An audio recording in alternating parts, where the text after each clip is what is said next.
Hello everyone, कैसे हैं आप सब लोग। Good morning and welcome to Jha classes. तो आज की क्लास है spoken English and it's day 23rd। Yes, day 23। तो पिछली क्लासेस में हमने जो लास्ट क्लास की थी उसमें हमने क्या पढ़ा था? Simple sentence in future time, है ना। होगा, बनेगा, रहेगा। मैं बनूंगा, मैं खुश रहूंगा, मैं आपके साथ रहूंगा, है ना। ये सब बातें हमने करी थी। Use of shall and will करा था। ये आज की जो वीडियो है, this is also the simple sentence based on simple sentence, future time में ही है, लेकिन वहां पे शैल विल के बदले में हम लोग वुड का यूज करना सीखेंगे, है ना। बहुत जगह सिंपल सेंटेंस में वुड का भी यूज आता है। हालांकि वुड का यूज बहुत सारा है, लेकिन सिंपल सेंटेंस फ्यूचर टाइम में कहाँ विल करेंगे और कहाँ वुड करेंगे, इसका डिफरेंस आज हम लोग सीख पाएंगे, राइट। तो वुड का यूज को यूज करने के लिए आपको कुछ बातों का ध्यान रखना चाहिए। देखिए, विल या फिर शैल का यूज जो हम लोग करते हैं फ्यूचर में कुछ बातें यदि बतानी हो कि आने वाले टाइम में कोई बातें होने वाली है, तो वहां पे हम लोग विल या फिर शैल लगाते हैं, ठीक है। लेकिन सेंटेंस के एंड में होगा, बनेगा, रहेगा ऐसा ही हो हिंदी में, लेकिन वहां पे हम टाइम इंडिकेट कर रहे हैं प्रेजेंट की या फिर पास्ट की, फ्यूचर की बातें नहीं कर रहे हैं। तो जब ऐसा हो जाए ना कि we are indicating the present moment और द पास्ट, तो आप कहेंगे कि यहां पे विल शैल नहीं, वुड का यूज करना है। समझ पा रहे हैं आप मेरी बात? वुड कहां यूज करेंगे आप? यहां देख सकते हैं, वुड जो हम लोग यूज करेंगे generally past, present. Past present time को जब इंडिकेट कर दे सिंपल सेंटेंस में, और साथ में मीन उसके हिंदी सेंटेंस के एंड में क्या होना चाहिए? वही होगा, होगा, बनेगा, रहेगा। हिंदी ऐसे ही लगता है, हिंदी में आपको ज्यादा डिफरेंस नहीं मिलेगा, लेकिन चूंकि हम लोगों ने क्या सीखा है कि शैल और will always come to denote the future time, right. यहां पे इस केस में आपको वुड का यूज करना है। समझ पा रहे हैं? तो चलिए इसको डिटेल में समझते हैं क्या हो सकता है यहां पे। Let's begin with the structure देखते हैं कि कैसा हो सकता है। Structure will be like this one, subject plus would plus be plus object. Verb का रूल है नहीं इसमें, तो simple subject plus would plus be plus object, है ना। और लास्ट में फिर से वही होगा, बनेगा, रहेगा, ठीक है। ऐसा जब हो जाए सेंटेंस में तो आपको वुड का यूज करना है। कैसा? अब एग्जाम्पल के थ्रू समझते हैं। Let's understand with example. Example है जैसे कि यदि आपको कहना हो कि मैं कल आपके साथ रहूंगा, मैं कल आपके साथ रहूंगा, तो यहां पे देखिए आप बहुत क्लियरली मेंशन कर रहे हैं कि कल इन द सेंस आने वाले कल की बात कर रहे हैं आप, है ना। तो उस केस में आपको, चूंकि आपने फ्यूचर टाइम यहां पे प्रेजेंट और पास्ट की रिप्रेजेंटेशन नहीं हो रही है, ये बात कर रहा है, क्लियरली बात कर रहा है फ्यूचर के बारे में, तो उस केस में आपको विल या शैल का यूज करना है। तो मैं कल आपके साथ रहूंगा, तो I will be with you tomorrow, या फिर I shall be with you tomorrow, ठीक है। तो आपके साथ रहूंगा ऐसा। लेकिन यदि यहां पे ऐसा सेंटेंस आ जाए कि वो घर पे होगा या फिर वो ऑफिस में होगा, ऑफिस में होगा, है ना, ऐसा हो जाए, तो क्या आपको यह पता चल रहा है कि इसमें कौन सा टाइम है? Are you finding out? वो ऑफिस में होगा, क्या ये फ्यूचर टाइम को रिप्रेजेंट कर रहा है? एंड में होगा ही लगा हुआ है, लेकिन आप ध्यान से सोचिए कि वो ऑफिस में होगा, इस वक्त की बात कर रहे हो, वो ऑफिस में होगा, आप जाइए मिल लीजिए उससे, है ना। ऑफिस में होगा मतलब कि he is there in the office right now as well, है ना। तो इस वक्त यानी कि ये तो प्रेजेंट हो गई, तो जब भी प्रेजेंट आ जाएगा या फिर पास्ट के बारे में भी बात कर रहे होंगे इस तरह के सेंटेंस में, तो आपको वुड लगा देना है, ठीक है। क्या बोलेंगे यहां पे, he would be in the office, he would B या इन द ऑफिस। और एक चीज हमने शायद पढ़ा था कि यदि ऑब्जेक्ट की बिगिनिंग जो है प्रीपोजिशन से हो जाए, इफ तो objects begin with the preposition, तो यहां पे हम लोग देयर का भी यूज कर सकते हैं। He would be there in the office, he would be there in the office, या फिर he would be in the office, ऐसा भी कह सकते हैं, आपको जो बेटर लगे यूज कर लीजिए। समझ पा रहे हैं, तो वो ऑफिस में होगा, वो घर पर होगा, he would be at home, he would be at home, he would be at home। क्यों बोल रहे हैं यहां पे, why are we saying that, because it's talking about the present time, right। यदि अब देखिए, अब यहां पे एक इंटरेस्टिंग बात मैं इंक्लूड करूं, सेंटेंस में टाइम का भी जिक्र हो सकता है, समय भी तो हो सकता है सेंटेंस के अंदर। तो टाइम के साथ साथ हम तीन चीजें जनरली यूज करते हैं, एक सिंस का यूज करते हैं, फॉर का यूज करते हैं, फ्रॉम का भी यूज करते हैं। तो कहां सिंस का यूज करना है, कहां फॉर का यूज करना है, कहां टाइम फ्रॉम का यूज करना है, इसको भी एक्सप्लेन कर लेते हैं। समय से, सेंटेंस के अंदर आपके अंदर ये आ सकता है समय से। अब ये समय कुछ भी हो सकता है, सुबह से, 2 बजे से, मंडे से, अगले हफ्ते से, है ना, 1 साल से, ऐसा कुछ 2010 से, 4 दिनों से, तो कुछ भी समय हो सकता है। तो उस केस में आप कैसे यूज करेंगे, देखिए सिंस, उसके बाद है आपका फॉर एंड है फ्रॉम। तो सिंस, फॉर एंड फ्रॉम, इसमें कोई कंफ्यूजन नहीं होना चाहिए कि कहां किसको यूज करना है। सिंस और फॉर दोनों हम लोग जो है पास्ट के लिए रिप्रेजेंट करते हैं, कि पास्ट में यदि कोई टाइम आपसे बोल दे कि इतने टाइम से, इतने बजे से, है ना, पास्ट ही तो है। यदि आपको कोई कहे 2 बजे से, या फिर कोई कहे मंडे से, दोनों ही तो आप जो है बीते हुए समय की ही बात कर रहे हैं, तो दैट्स द पास्ट। तो दोनों में ही सिंस का या फॉर का यूज होता है। लेकिन फ्रॉम जो है ना, ये फ्यूचर के लिए होता है, ये होता है आपका पास्ट के लिए, and this is for the future, है ना। अगले हफ्ते से बोल रहे हैं, तो मतलब कि आने वाले नेक्स्ट वीक की बात कर रहे हैं हम लोग, तो यहां पे फ्रॉम लगाने की जरूरत है, ठीक है। तो अब देखिए सिंस और फॉर में, ये दोनों पास्ट में है, लेकिन दोनों क्या एक जगह यूज कर सकते हैं, नहीं, दोनों को डिफरेंशिएट करनी है हमें। तो सिंस का यूज होता है, सिंस का यूज करते हैं हम लोग पॉइंट ऑफ टाइम, किसके लिए, point of time. Point of time की जब हम बात कर रहे हैं, if we are talking about exact time जब हो जाए, जैसे आपसे कोई कह दे कि मंडे से, तो जनरली जो जब नेम आ जाए ना समय में, मंडे से, जनवरी से, या फिर 2 बजे से, टाइम इंडिकेटिव हो जाए, बिल्कुल पॉइंट एग्जैक्ट बता दे आपको, है ना, तो उस केस में आप कहेंगे कि यहां पे सिंस आना चाहिए, पॉइंट ऑफ टाइम। या फिर कह सके कि जैसे मंडे, नेम ऑफ वीक है, नेम ऑफ मंथ है आपका, मंडे कैसे कह दे, या फिर जैन कह दे, या फिर आपका जो है 2 o'clock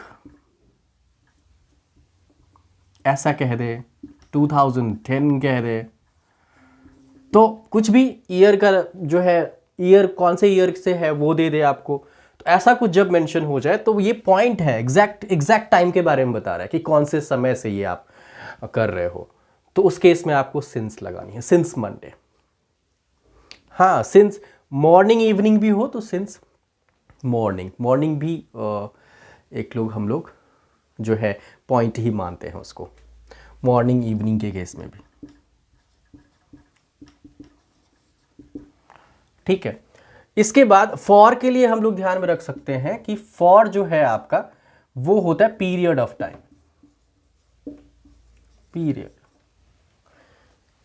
period in the sense, अब जैसे आपसे कोई कहे कि 2 घंटे, 2 घंटे एक पीरियड है, कितने कोई सा भी किसी भी पीरियड में 2 घंटे हो सकता है।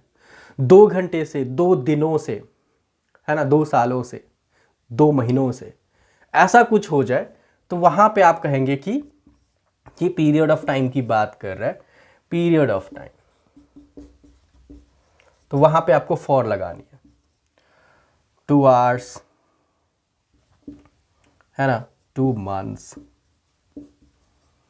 कुछ भी 2 के अलावा कुछ भी हो तो नंबर है, कुछ भी इंडिकेटिव हो सकता है, 2 days, whatever, 2 years, तो ऐसा कुछ हो जाए।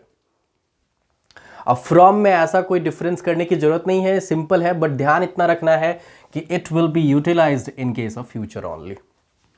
ये दोनों पास्ट में के लिए होगा, पास्ट टाइम के लिए इंडिकेटिव है, बट वहां पे ये point of time and this is period of time.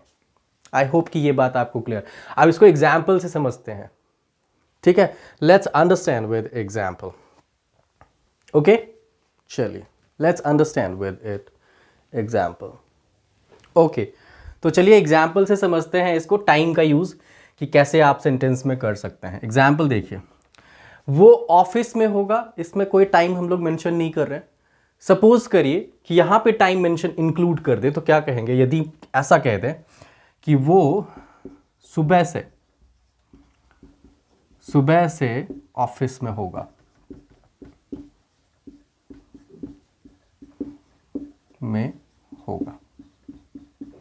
तो क्या बनाएंगे यहां पे, वह सुबह से ऑफिस में होगा, तो सुबह से ऑफिस में होगा, तो यहां पे भी देखिए प्रेजेंट मोमेंट ही है, ऑफिस में है अभी वो, है ना, सुबह से टाइम पास्ट की बात कर रहा है, तो ऑब्वियसली यहां पे हम क्या कहेंगे, he would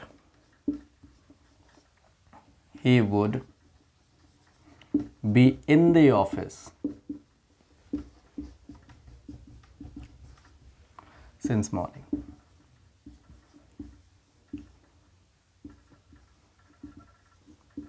Since morning, he would be in the office since morning। जैसे आप कह सकते हैं कि वो जैसे मैं 2 घंटे से, या फिर कोई 2 घंटे से वहां होगा, वो अभी 2 घंटे से वहां होगा, वो अभी 2 घंटे से वहां होगा, तो क्या कहेंगे, ही वुड। अब देखिए सेंटेंस में अभी आ गया ना, अभी, नाउ, इस मोमेंट की, प्रेजेंट की बात कर रहा है फिर से, तो इसीलिए वुड आ रहा है, तो ही वुड बी देयर,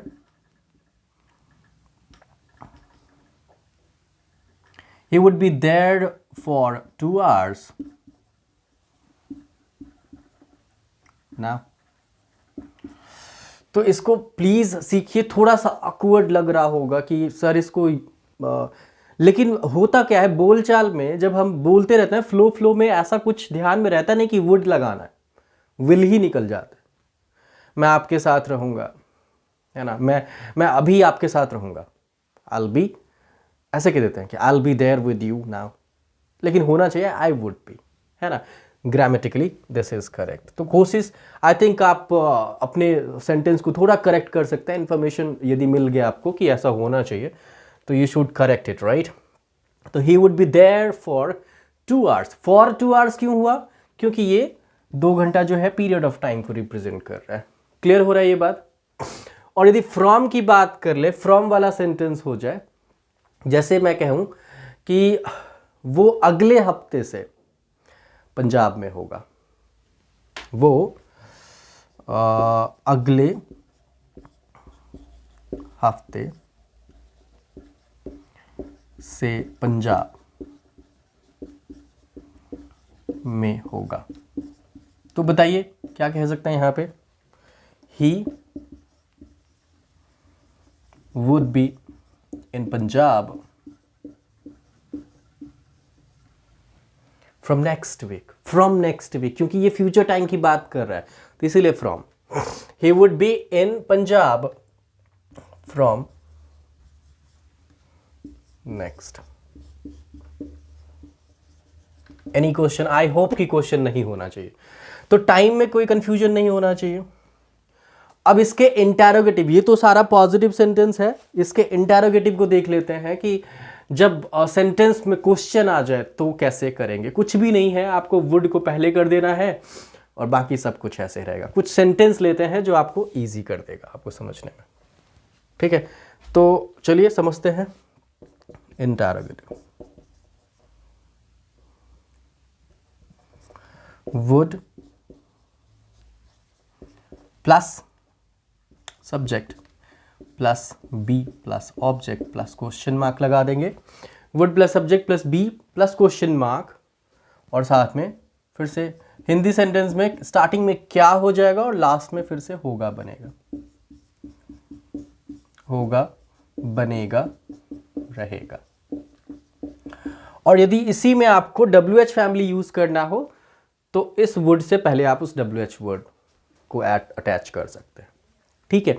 अब जैसे आपके साथ इस वक्त कौन कौन होगा, आपके साथ किसी से फोन पे बात कर रहे हो तो आप पूछते हो ना कि आपके साथ इस वक्त कौन कौन होगा। तो यदि आपको ये बोलना हो तो क्या कहेंगे, आपके साथ इस वक्त कौन कौन होगा। तो बताइए क्या कहेंगे, आपके साथ इस वक्त कौन कौन होगा। इस वक्त की बात कर रहा है, फिर से ये प्रेजेंट टाइम को रिप्रेजेंट कर रहा है, तो ऑब्वियसली यहां पे क्या वुड आना ही चाहिए। तो आपके साथ हु ऑल, जब कौन कौन हो जाए, एक से ज्यादा की बात कर रहे हैं तो वहां पे हु ऑल यूज करिए आप लोग। हु ऑल आपके साथ इस वक्त कौन कौन होगा। Who all would